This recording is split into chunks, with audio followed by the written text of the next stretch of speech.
नमस्कार साथियों, तो मौजूद हुए हैं आपके सामने हिमाचल प्रदेश की दिन भर की ताज़ा खबरों के साथ। तो इससे पहले खबरों के सिलसिले को शुरू करें, आपसे निवेदन है चैनल को आप जरूर सब्सक्राइब करें। तो पेश है दिन भर के मुख्य समाचार।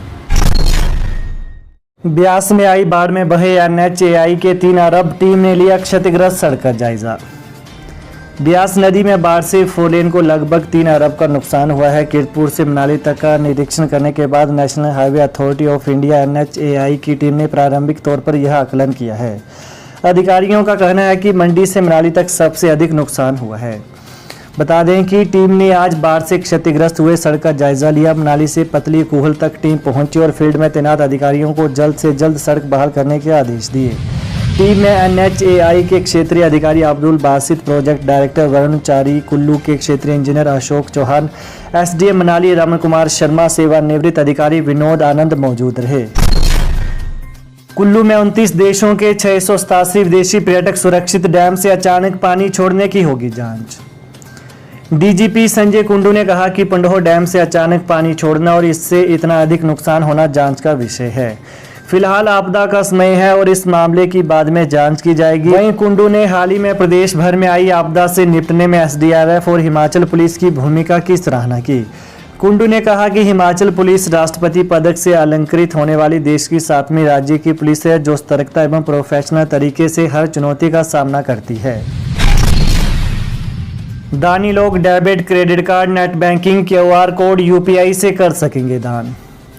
हिमाचल प्रदेश में दानी लोग debit card, credit card, net banking, QR code और UPI जैसी विभिन्न भुगतान विधियों का उपयोग कर कहीं से भी आपदा राहत कोष 2023 में अंशदान कर सकेंगे। मुख्यमंत्री सुखविंदर सिंह सुक्खू ने आज हिमाचल प्रदेश के आपदा प्रभावित लोगों की सहायता के उद्देश्य से एक डिजिटल प्लेटफॉर्म को शुरू करते हुए आपदा राहत कोष 2023 वेबसाइट लॉन्च की। वहीं मुख्यमंत्री ने कहा कि हिमाचल में भारी बारिश के कारण आई विपदा से प्रदेश को उभारने के लिए देश और विदेश से लोगों ने सहायता करने की इच्छा व्यक्त की है। लोग सुविधाजनक तरीके से सहायता राशि उपलब्ध करवा सकेंगे। इसके लिए सूचना प्रौद्योगिकी और गवर्नेंस विभाग ने एक पारदर्शी वेब लिंक विकसित किया है। इस लिंक से कोई भी व्यक्ति ऑनलाइन अंशदान कर सकता है और अपने मोबाइल डिवाइस पर रसीद प्राप्त कर सकता है। जगत नेगी बोले, अनुराग जयराम 2000 करोड़ रुपए की अंतरिम राहत दिलाने में करें सहयोग।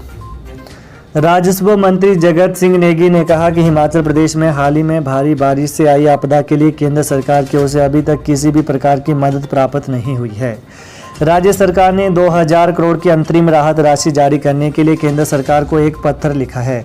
हिमाचल भयंकर त्रासदी के दौर से गुजरा है। अनुराग ठाकुर और जयराम ठाकुर को राजनीतिक हितों को परे रखते हुए केंद्र सरकार से इस राशि को दिलाने में प्रदेश सरकार की मदद करनी चाहिए। 4 साल की मासूम के साथ चाचा ने किया दुष्कर्म, फिर गला घोंटकर कर दी हत्या। जिला शिमला के कोटखाई में दिल दहलाने वाली वारदात सामने आई है। यहां 4 साल की बच्ची की दुष्कर्म के बाद गला घोंटकर हत्या करने का मामला सामने आया है। बच्ची का शव घर से करीब 200 मीटर दूर घास में पड़ा मिला। इस जघन्य वारदात को मृतक बच्ची के आरोपी चाचा ने अंजाम दिया। कोटखाई पुलिस ने आरोपी को गिरफ्तार कर लिया है। पुलिस ने आरोपी के खिलाफ दुष्कर्म व हत्या की संगीन धाराएं लगाई गई हैं। पिछले कल देर रात घटित इस वारदात के बाद इलाके में हड़कंप मच गया। वहीं पीड़ित परिवार नेपाली मूल का बताया जा रहा है। पीड़ित परिवार दिहाड़ी मजदूरी कर गुजर बसर करता है। CM ने सुनी आप बीती 4 लेन निर्माण में बढ़ती अनियमितताओं से हुई सिहारड़ी गांव में तबाही। परवाणु से सोलन तक 4 लेन निर्माण के दौरान बढ़ती गई अनियमितताओं से गांव में तबाही हो रही है। इससे दर्जनों परिवारों को काफी नुकसान पहुंचा है। हाईवे पर पेड़ ही पेड़ गिर रहे हैं। यह मंजर देखकर हर कोई कांप रहा है। मुख्यमंत्री सुखविंदर सिंह सुक्खू ने सोलन की धर्मपुर पंचायत में सिहारड़ी गांव का दौरा किया। निरीक्षण के दौरान उन्होंने 4 लेन निर्माण को लेकर चिंता व्यक्त की। यहां पर मूसलाधार बारिश से हुए नुकसान का जायजा लिया और पीड़ित परिवारों से बातचीत की। मुख्यमंत्री ने पीड़ितों को आश्वासन दिया कि जल्द फौरी राहत लोगों को दी जाएगी। इसी के साथ गांव की स्थिति को भी जल्द सुधारा जाएगा। मंत्री अनुराग ठाकुर बोले, सुक्खू सरकार की झूठी गारंटियों को घर घर तक पहुंचाए कार्यकर्ता।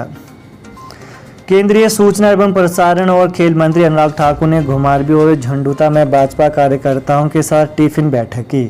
बैठक में 2024 के लोकसभा चुनावों की रूपरेखा, पार्टी और संगठन को किस तरह मजबूती मिले, इसके लिए चर्चा की गई। अनुराग ने कार्यकर्ताओं को संगठन को मजबूत करने की बारीकियों के बारे में विस्तारपूर्वक बताया।